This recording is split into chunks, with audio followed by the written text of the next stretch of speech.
Nagbabalik po ang Buhay Unleashed. Vic Garcia po. At Abilene Garcia. Napag-usapan natin kanina galing kay Warren Buffett that the best investment in the world is investment in yourself. And the more you learn, the more you earn. Ang tanong nila kanina, Paano? paano mo mag-invest sa sarili? Simulan natin. Number 1, invest in reading books consistently. Kasi isang magandang paraan para madagdagan ng ating kaalaman ay ang pagbabasa ng libro.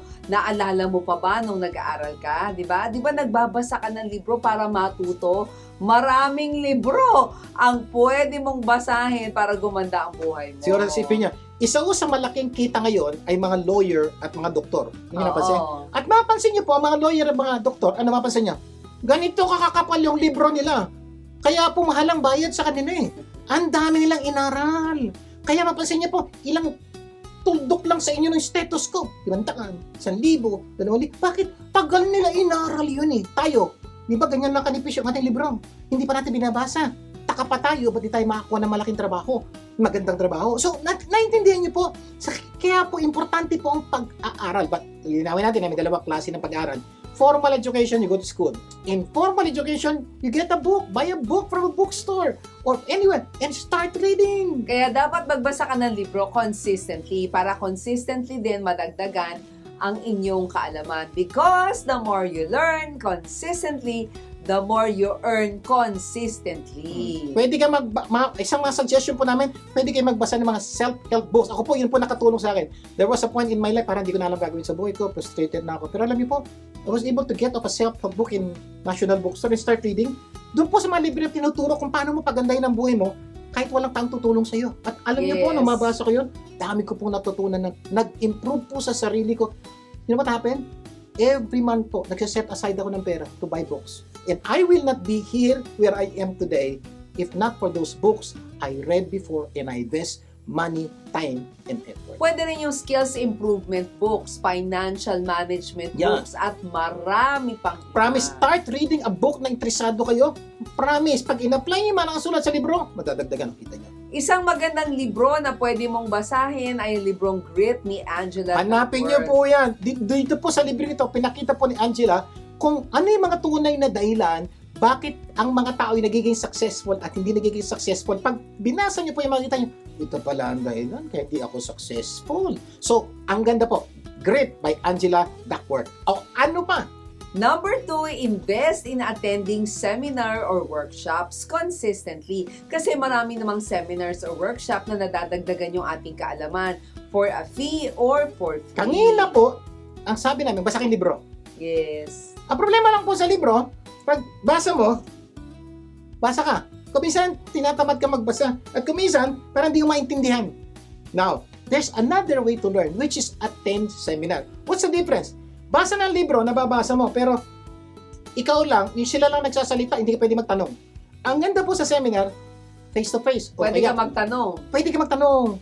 Pwede kang, ano yung nangyari dito? Paano to? Paano to? Yun ang ganda po ng seminar. At normally, pag seminar, specifically po talaga kung ano yung problemang kailangan mo, yun ang pwede mo atinan specifically. Finances, specifically, career, negosyo.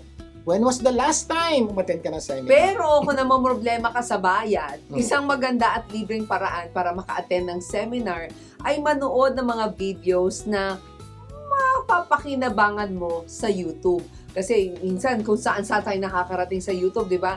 Napakaraming videos po sa social media ngayon na pwede mong panoorin para madagdagan ang inyong kaalaman. Ito po, napaka-importante. Kumisan po kasi nauubos ang oras natin sa ibang bagay. Oo. Pero ang social media po, ang internet, si Google, si Facebook, hindi po yan kaubusan ng panahon. Hindi po lahat yan pangit. Marami pong maganda dyan. Kung pupuntahan, hahanapin niya lang po yung maganda. Tama, oo. Sa buhay po natin, marami po kayong bagay na pwedeng matutunan. Basa po ng libro. Isang sitwasyon po, kumisan, sira ang kotse mo, dadali mo sa mekaniko.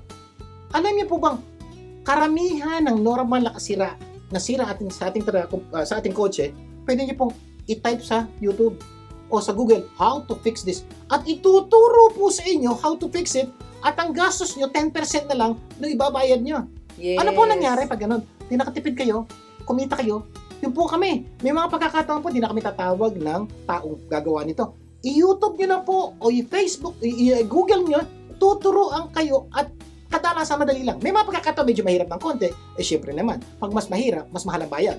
So, kung nagawa mo yung mahirap, malaki, ibig sabihin, ang natipid nyo. So, kumbaga, kailangan mo lang mag-invest ng oras, ng effort, 'di ba? Invest ka ng time, effort para manood. Mag-invest ka ng time and effort para mag-aral at intindihin, 'di ba? Na for example, negosyo, gusto magnegosyo, alam niyo po, napakarami pong YouTuber, influencer na Yeah. nagtuturo at gagabayan kayo. Kumisan pa nga, may live coaching. Ibig sabihin, pwede kayong magtanong sa kanya, pwede kayong mag-message, na bibigyan po kayo ng kaliwanagan sa mga problemang pinagdadaanan nyo. Ang ganda po kasi nito, sila po ay negosyante na. Yes. Dati po silang nagsimula at nahirapan na sila. At halos lahat ng problemang pagdadaanan mo, pag nagnegosyo ka, napagdaanan na, pwede nilang ituro sa inyo. Ito lang po. Kadalasan po, pag ganon, pag libre, limited lang ang tanong nyo. Limited lang din ang sagot. Oo. Pero may mga pagkakataon po, pwede kayo magtanong all you can. Kaya lang po, may bayad. At kumisan, dyan po tayo alam mo, magbabayad. Wag na lang, walang problema. Ang problema, hindi mo alam yung gagawin mo. Kung magbabayad at mag-i-invest ka, tuturo niya sa'yo. So, kailangan maintindihan niyo po, you need to invest money, time, and effort. Sometimes, you need to pay to get this. Oo, kasi sa totoo lang, 'di ba, pag hindi ka nag-invest ng oras mo o ng effort mo na mai-apply yung mga natutunan mo, baliwala. Baliwala yung pinanood mo kung wala ka namang gagawin sa pinanood mo. Sayang lang yung time mo, sayang lang din ang effort mo. Ang problema po ng marami ngayon, nanonood naman po tayo social media. Sa video, Nanonood sa YouTube. Pero po ito problema. Normally, we use all these important materials not to learn, but to be entertained. Dinamin po natin. Netflix. Ilang oras na ubos yun sa Netflix? O sa Hulu? Baka o sa bisa, Disney? ano pa, Okay naman marathon, po ito. marathon video. Pero pag-isipin niyo buti, ano nakukuha niyo dito? Entertainment. Which is very good. Di po masama yun. Kailangan po natin ng entertainment.